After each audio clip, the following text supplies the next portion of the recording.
Hello everyone and welcome to a brand new Pokemon TCG video. Before we start, I just want to briefly apologize to you guys for the lack of videos within the past couple of days. This is pretty much because I'm busy with school and the upcoming exams that I actually have, so my apologies for that, guys. Within the next 2 weeks, I'm probably going to be releasing maybe 2 to 3 videos per week. Hopefully that's enough for you guys, and I want to apologize, but hopefully I'll be picking up the pace once again after December the 19th, which is pretty much when my exams are over. So guys, please do bear with me, and I definitely want to apologize for that. With that being said, guys, I'm going to very briefly go over the deck list that we're actually going to be taking a look at today. So this was actually one of the most hyped deck combinations that were actually coming out with the Phantom Forces release. My apologies for actually looking at it so late. It's actually taken me quite a while to gather all the cards necessary. So again, my apologies for that, guys. But with that, let's go right ahead and discuss this deck.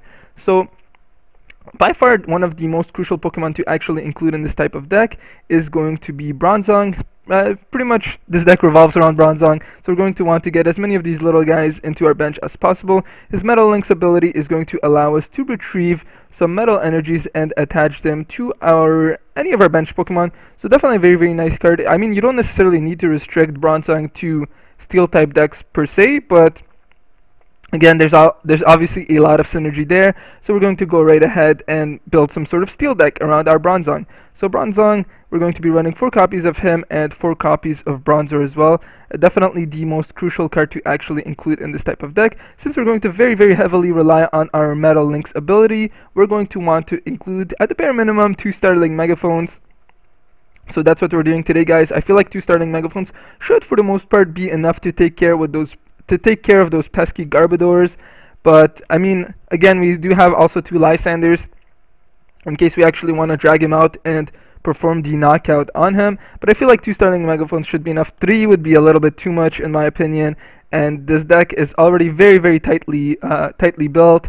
So 2 should definitely be more than enough. Another Pokemon that we're actually also going to be running is Aegislash-EX.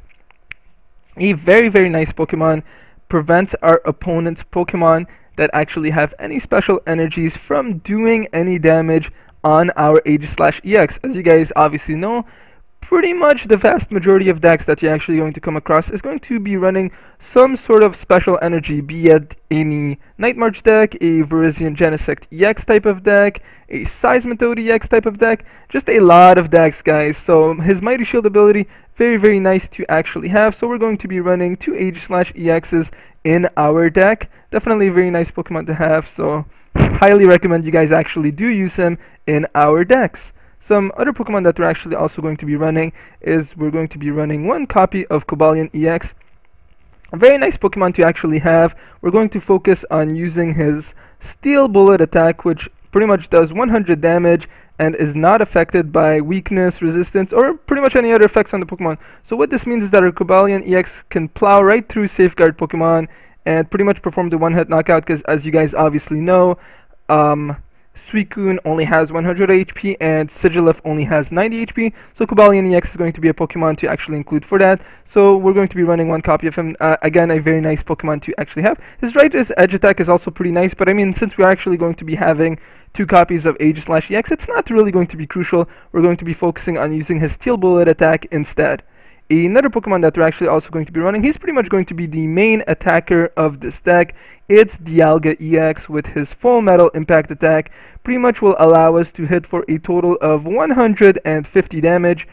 Give him a Muscle Band, that's 170 damage. Pretty much knocks out the vast majority of EX Pokemon. If that wasn't enough, we're also going to be running 2 copies of Hypnotoxic Laser. This is to deal with those pesky 180 HP EX Pokemon. So 2 copies of Hypnotoxic Laser. You guys might want to actually up it to 3 or 4, but unfortunately, again, being that this deck was very, very tightly built, I didn't have space to actually include those types of cards in our deck, so we're going to be running 2 copies of those.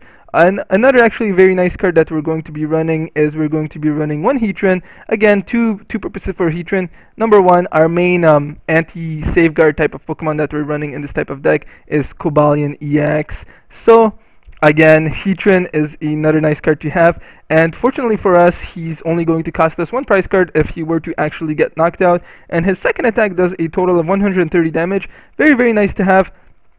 So we're going to be including one copy of him in our deck. We're also going to be including one Dialga-ex because as you guys can see, or as you guys probably know, Steel Pokemon typically have some very, very high retreat costs, like 3 colorless or 2 colorless, typically every single one of them, and that's going to make it very, very hard for us to actually retreat. So Dialga-ex is going to be there for us to actually rush in and then retreat again in case we want to switch our Pokemon. So this is pretty much going to account for a lot of switches in this type of deck. So we're going to be including one copy of Dialga-ex. Again, you guys might want to actually up it to 2 Dialga-ex because he is a pretty crucial and important Pokemon to have.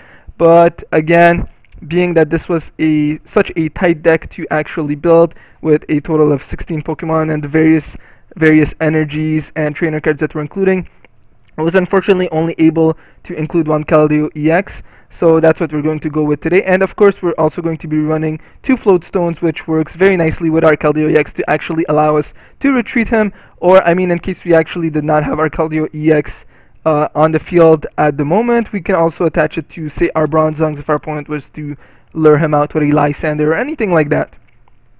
So 2 Float Stones, definitely a very nice card to have in this type of deck. Again, thanks to our Bronzor, which with his Metal Links ability, we're going to be running a total copies of 2 Max Potions. If it's pretty much going to fully heal our Pokemon. Very, very nice to actually have in this type of deck, because I mean, if we are to actually discard all those metal energies, it really doesn't matter. We're not paying any sort of price for it. We're going to max potion it, and then with our Bronzor's Metal Links ability, we're going to be able to retrieve those energies and attach them right back to our benched Pokemon. So definitely a very nice card to have. Starling Megaphone, again, just to deal with those pesky Garbodors, since we heavily rely on our on our Pokemon's special abilities. We're also going to be running a Computer Search. I think it's a very nice card to have. This type of deck, I feel like Computer Search would work much better with it as opposed to a Dowsing Machine. So that's the card that we're actually going to be running in this type of deck today, guys. Some other cards, pretty basic, not really going to go over these. We're going to be running a Switch, 4 Ultra Balls, 2 VS Seekers, the standard draw supporters, and the Lysander.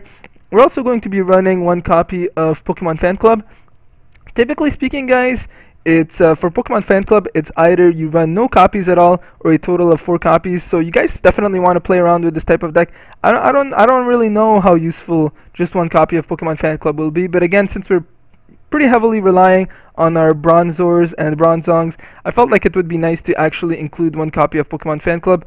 Not really sure how handy it's going to come in. Maybe I should have upped the numbers, or maybe I should have just completely removed it from this deck, but we'll see. Again, I definitely don't want to keep repeating myself, but this deck was I definitely felt like it's still missing a lot of crucial cards that I would have actually liked to include. So unfortunately, we're going to have to sacrifice some other Pokemon Fan Clubs to just include this one, or maybe you guys want to scrap it all together. Really up to you guys, but we're going to be running just 1 copy of this. We're also going to be running a total of 2 Steel Shelters in our deck. So pretty much this disables our opponent Pokemon or Hypnotoxic Lasers or anything like that from actually affecting our Steel Pokemon with any types of special conditions.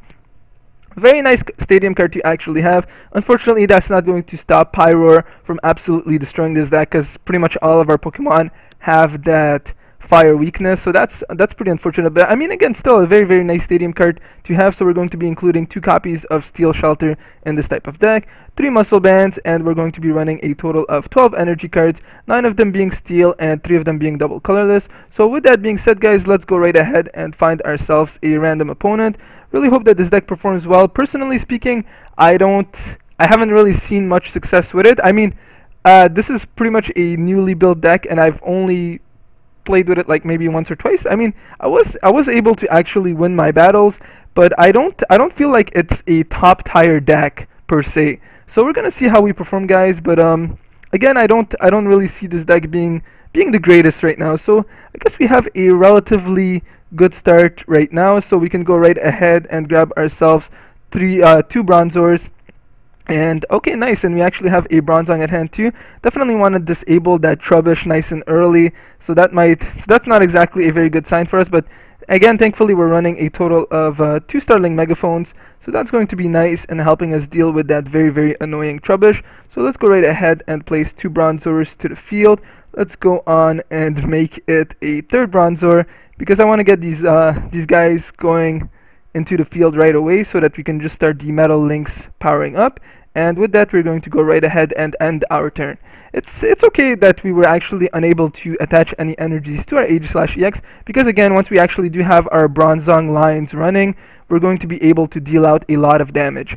And I'm pretty sure that our opponent is going to be running a Seismitoad EX type of deck in combination with Garbodor, but which is, I mean, it's a very, very effective combination of cards, but I feel like we're still going to perform relatively well as long as we can disable our opponent's Trubbish from actually evolving and using the Float Stone to disable our Pokemon. So hopefully we're able to draw on the Starling Megaphone relatively soon. I am probably going to Professor Juniper next turn to get a new set of cards at hand. Hopefully we're able to get the Keldeo EX as well and a Float Stone, just so that we can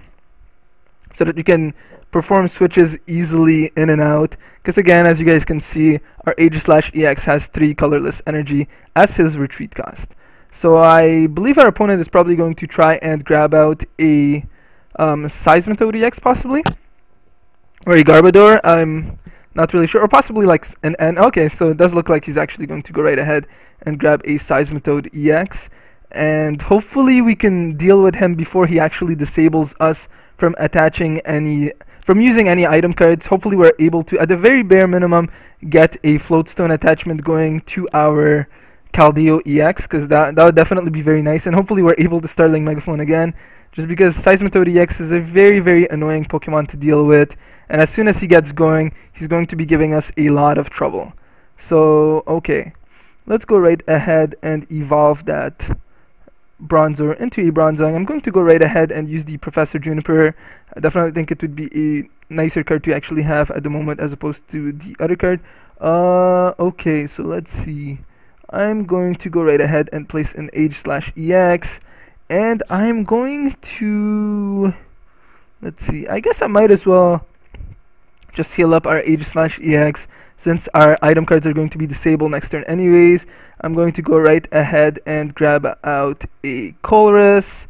So let's go and do that before the Seismitoad EX's Quaking Punch attack actually gets going. Let's go right ahead and attach a Muscle Band to our benched Seismitoad EX.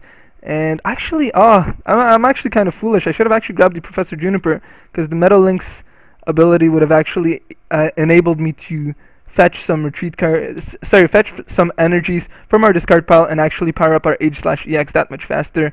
Quite foolish of me, guys. My apologies. I mean, again, I'm not very used to running this type of deck, but personally, I don't see it as actually being the greatest type of deck either. So, I mean, that's just my personal thoughts on it. Yeah, you guys may have seen more success with it. Maybe you guys have a slightly better metal type of deck than me.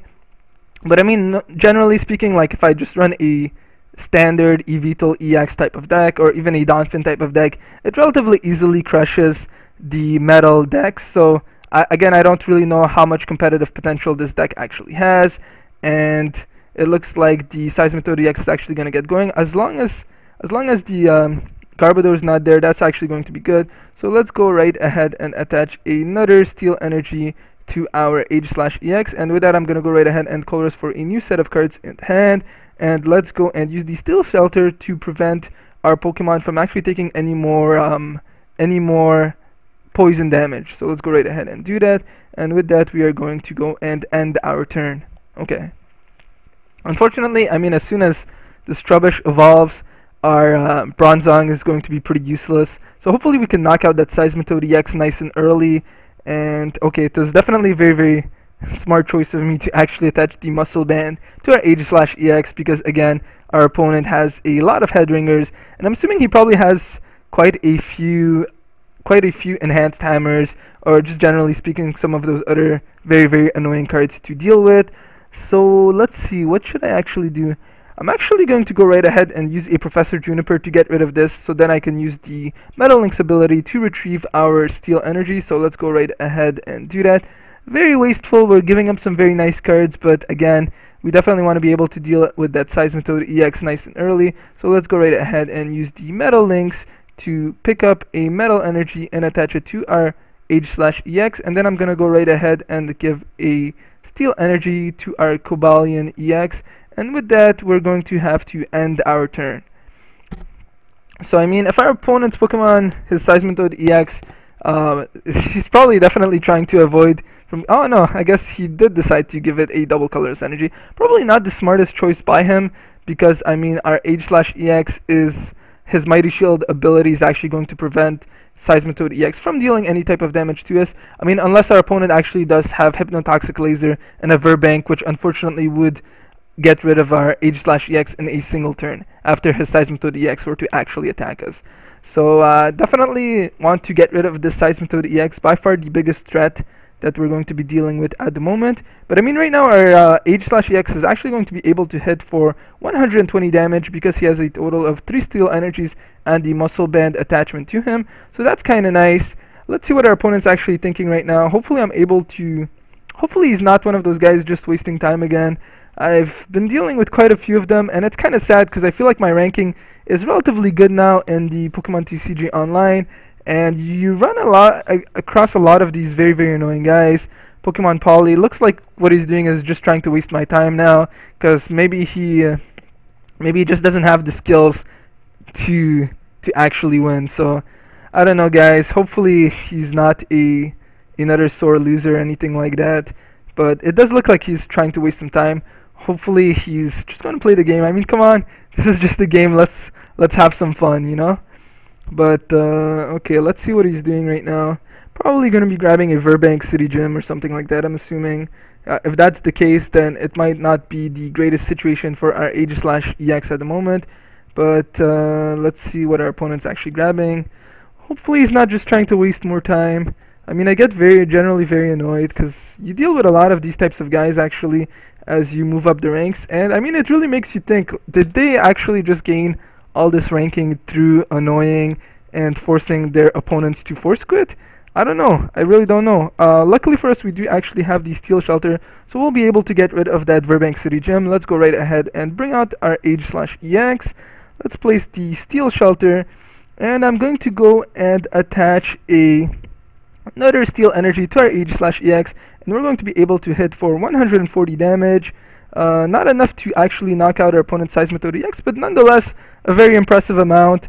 So yeah, definitely very nice. I don't foresee our opponent's Seismitoad EX from actually performing D1 hit knockout on our H/EX, so that's definitely very, very nice. His other Seismitoad EX is relatively pretty much useless due to the double colors energy that our opponent actually decided to attach to him. So again, that's pretty nice. Definitely Hypnotoxic Laser and another Verbank City Gym would be a very bad situation for us, but I don't think so, because I'm pretty sure our opponent actually used the Skyla to grab out a Verbank City Gym, and it's definitely another very positive sign for us that he actually has a Verbank City Gym in his discard pile. So definitely I think this is a pretty good situation for us for the most part.